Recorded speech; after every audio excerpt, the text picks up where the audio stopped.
This morning I Googled humanism in prayer, and I got a response from AI, and AI said, funny, you should bring that up because on Sunday morning on the Long Island Ethical Society, they're going to talk about this very thing. So I'm going to read a poem. If you know what it is, don't spoil the surprise. Have you heard of the golden city mentioned in legends old? Everlasting light shines over it, wondrous tales of it are told. Only righteous men and women dwell within its gleaming wall. Wrong is banished from its borders, justice reigns supreme over all. Do you ask, where is that city where the perfect right doth reign? I must answer, I must tell you that you seek its sight in vain. You may roam over hill and valley, you may roam over land and sea, you may search the wide earth over, 'tis a city yet to be. Some can do but humblest service, hew rough stones or break the soil, while the few alone may gather joy and honor from their toil.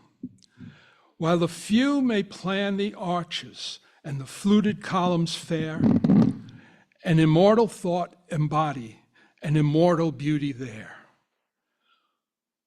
But if humble or exalted, all are called to task divine, all but aid alike to carry forward one sublime design. What that plan may be, we know not, how the seat of justice high, how the city of our vision will appear to the mortal eye, that no mortal eye can picture, that no mortal tongue can tell.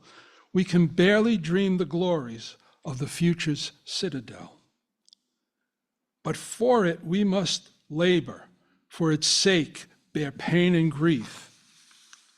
In it find the end of living and the anchor of belief.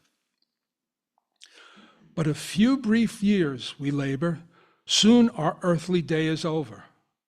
Other builders take our places, and our place knows us no more. But the work that we have builded, often with bleeding hands and tears, and in error and in anguish, will not perish with our years. It will be at last made perfect in the universal plan. It will help to crown the labors of the toiling hosts of man. It will last and shine transfigured in the final reign of right.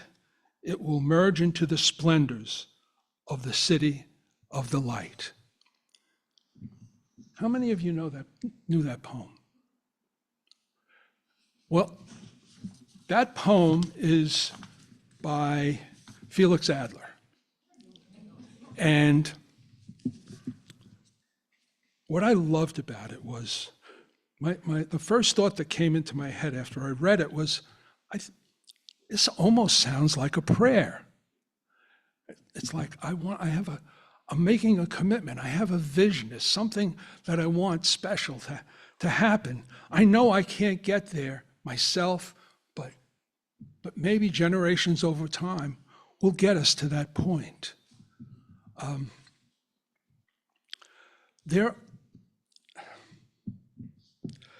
So my question, I don't want it answered out loud, but think about it. Do you see this as a prayer? Do you see it as a commitment to something? How do you vision this? To me, this is the ultimate prayer. And it's an ultimate prayer because it brings in divine, there are words divine, immortal, and one of the things that hooked me, again, was Felix Adler, when he said, and it's when I walked into the lobby and I saw the sign that said, those who seek the highest, the ground where people seek the highest is holy ground. And I thought, that is such a special slogan, such a special saying. It means that in one phrase, one sentence, he said, holy doesn't just belong to people who believe in God.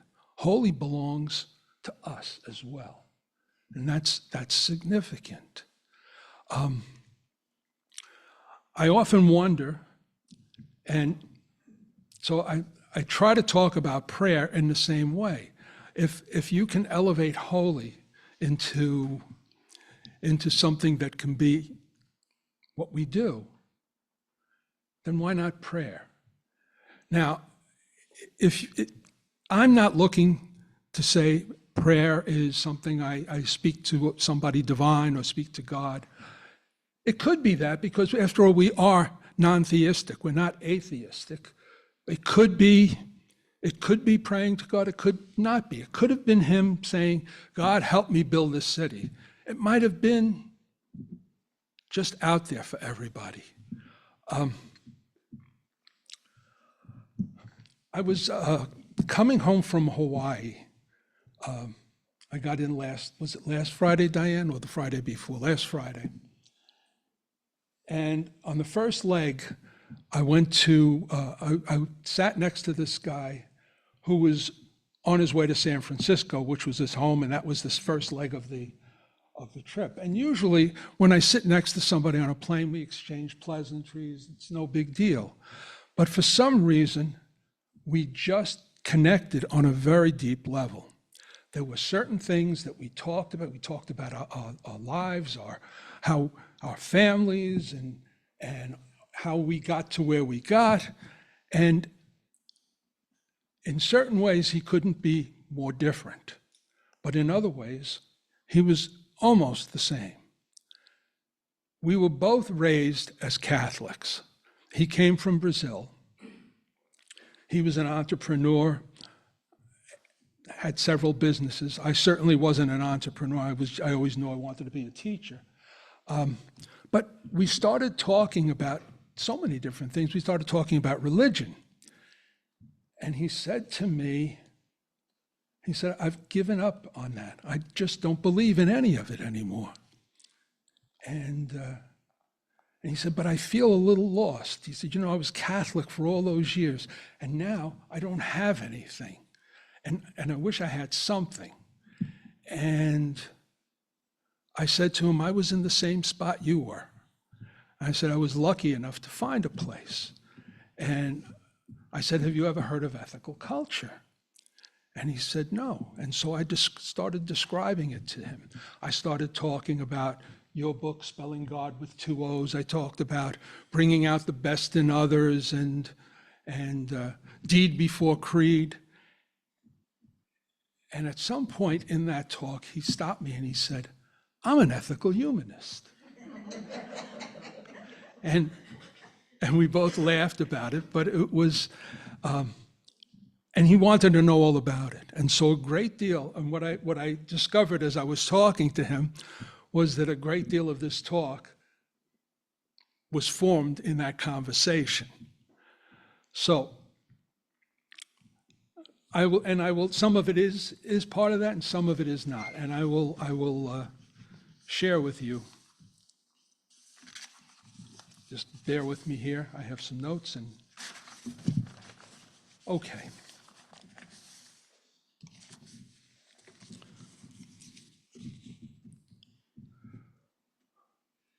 When I became a member here, it took me a few years before I really considered myself an ethical humanist. I had given up Catholicism. That was definitely not for me. And the history of Catholicism, either the Crusades, the Inquisition, all of the horrible things all the history that anybody should be ashamed of, I didn't want any part of that. And so we started talking more about what was here. And So he said to me, I want to know more though. Tell me more. Tell me what, I mean, there's got to be something that you didn't like, or tell me. And there were a couple, and I'm going to share those with you. When I was new, there was a naming ceremony that was called a naming ceremony. I didn't know what that was, but it was about children. And so I asked someone, what's a naming ceremony? It's how we welcome children into the community. And I, being all I knew was Christianity, and I said, oh, like a baptism. And I got a reaction that really surprised me. It was almost bordered on anger. And the person said to me, this is nothing like a baptism. And I backed away. I was intimidated. I backed away. I was a new member. I didn't want to ruffle feathers. I just backed away. But it stayed with me. And I was a new member. It stayed with me for a long time. Fast forward to Leo and Helga Katz. They were a very revered couple in the society. Leo Katz gave platform addresses maybe twice a year, and I loved going to his platform addresses. He had a way with words. He was wise. He just had a lot of things that made me want to listen. The time I'm going to talk about is that, and Helga also, I mean, both of them, Helga actually is responsible for the sign that's behind us. I believe she made that sign. Leo gave a talk. Their son had just died in a tragic accident. And as you can imagine, any parent would be totally distraught. And they could not live with the idea that they could never speak to him again or see him again. And so they enlisted the services of a medium. Now, I remember thinking as he was starting to talk about this is a very brave talk to give here. I mean, we're ethical humanists. We're interested in what happens in this life, and we find meaning in this life. And now here's somebody well respected that's talking about enlisting the services of a medium. And again, it made me wonder, why did I think this was brave? Why couldn't you be an ethical humanist and still have those beliefs? Why isn't that possible? And again, that's the kind of thing that I would think about. Fast forward even further. Diane and I go to a Unitarian service on Hawaii. And I'm thinking, this is the closest thing we're going to find to ethical society. And so it opens up, the minister welcomes us, and then he says, let us pray. And internally, that was a turnoff to me. I didn't say anything, but I was turned off by it. I didn't want to hear prayers. Just tell me what we're going to do in the world. Tell me how we're going to make the world a better place. I didn't want to hear prayers. And this was the prayer. I'm going to read it to you. Again, I don't like reading if I can help it, but the prayer, this is the prayer that he read. I recognize that Her Majesty Queen Liliuokalani yielded the Hawaiian Kingdom and these territories under duress and protest to the United States to avoid the bloodshed of her people. I recognize that each moment I'm in Hawaii, she nourishes and gifts me with the opportunity to breathe her air, eat from her soils, drink from her waters, bathe in her sun, swim in her ocean, be kissed by her rains, and embraced by her winds. I further recognize that generations of indigenous Hawaiians and their knowledge system shaped Hawaii in sustainable ways that allow me to enjoy these gifts today. For this, I am grateful, and as a guest, I seek to support the varied strategies that the indigenous people of Hawaii are using to protect their lands and communities, and I commit to dedicating time and resources to working in solidarity. Well, I was really moved by that prayer. Was he talking to God? I don't know. And you know what? I don't care. It didn't matter to me. He was giving his energy to the people, the indigenous people of Hawaii and the land. And that spirit of aloha is really there, and it's wonderful. So is it important to know that when someone prays, they're praying to God, or that someone prays because they want to make a commitment to make the world a better place? Like Felix Adler's first poem. I hope, this is my hope, I hope that we can have both of those, and both views will be respected and lived with. That's what my thought is. So I'm going to say it. I still believe that a baptism is like a naming ceremony, because when there was a baptism in my family, friends came, neighbors came, uncles, aunts came, everybody came, and we celebrated. And it was welcoming that baby into this community. I mean, I know there's a ceremony about removing original sin and all of that, but that isn't, to me, what was important.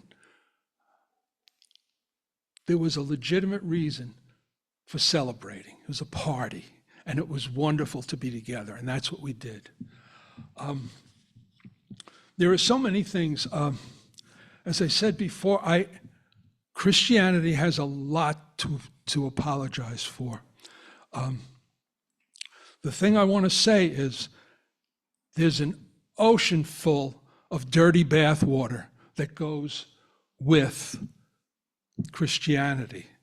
However, I want to throw that out for a moment and keep the baby.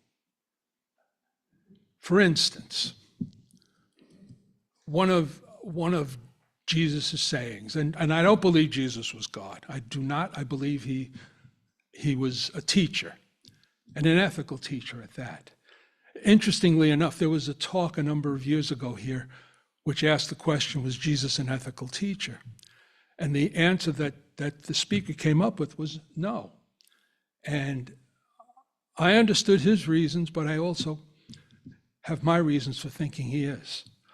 For instance, blessed are the meek, for they shall inherit the earth. Well, maybe those are just words, but it's an ideal. And if we aren't idealistic, what are we? The ideal of the meek inheriting the earth. What a wonderful ideal. This one might seem a little more controversial, like blessed are the peacemakers, for theirs is the kingdom of heaven. Well, if you want to think of heaven as something up there, then, well, yeah, you're not going to like it. But if you think of heaven as aiming for perfection, then it becomes a whole different thing. Even Robert Browning, one of my favorite lines from, I don't remember what poem it comes from, but he said, man's reach should exceed his grasp, or what's a heaven for? And Vince Lombardi, who was the famous football coach of the Green Bay Packers, and Diane, you'll probably know this quote because you stage managed the play Lombardi, but what he said to his players was, we chase perfection knowing that we will never achieve it. But on the way to chasing perfection, we catch excellence.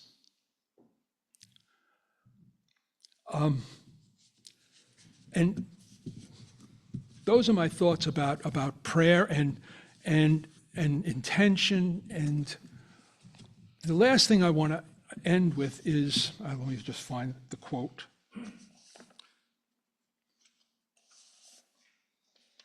I don't need the quote, I can remember it. The quote comes from Book of Proverbs, and it says, as iron sharpens man, so does one man sharpen another. And that's what I want to say about ethical humanists. You sharpen me. You make my values better. You make me want to be better. And that's why I'm an ethical humanist. Thank you for listening. So we do, just like, What would you like me to do? no, I just want to get by the microphone so people could hear me, that's all. Yeah, so we do have 5 minutes for questions. If there's something more that you'd like to hear from Jim, something you'd like a little clarification for him to expand upon, this is the chance to do that. So does anybody have a question? Yeah, Frank?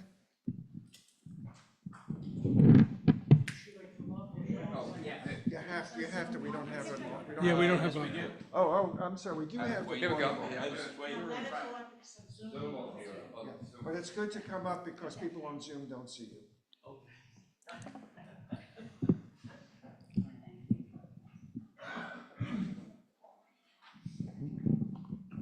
First of all, Jim, thank you.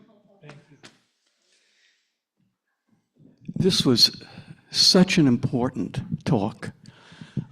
To my knowledge, we've never had a talk quite like this before, and I've been in society at least 6 or 7 years. If the society did not have this tolerant view toward prayer and religion, I would not be able to be part of this. I come from a religious Jewish background. I studied to become a rabbi. And although, like you, Jim, and we've had this conversation, I've distanced myself from major parts of it, there are parts of it that I still really connect with. So thank you for broadening our concept of what prayer is. I certainly agree with virtually everything you said. The question I have, though, is about the mediums. You had questions about whether or not belief in an afterlife and communication with that afterlife through mediums could be reconciled with ethical humanism. I'm wondering if you could expand on that after you had experienced that platform.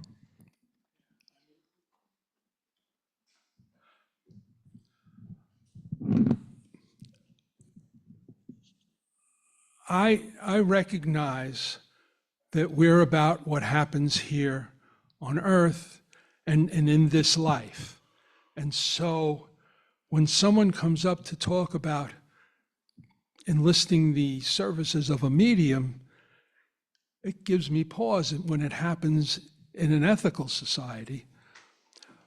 But at the same time, I feel like it ought to be something that's tolerated.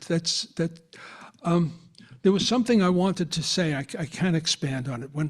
When I ran a bereavement group with Dorothea Hayes, and there was this one time where I was doing this myself, and the membership in the bereavement group was both members and non-members. And some of the non-members were Christians who said they found comfort in knowing that their loved one they would meet them in the afterlife. And I could feel tension brewing in the room. And as a leader of a group, you have to decide, am I going to intervene here, or what am I going to do? And I decided to stay quiet.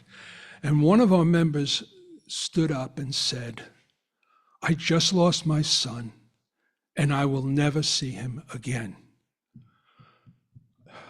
Excuse me. That's just really hard to hear, and how just utterly profound that is.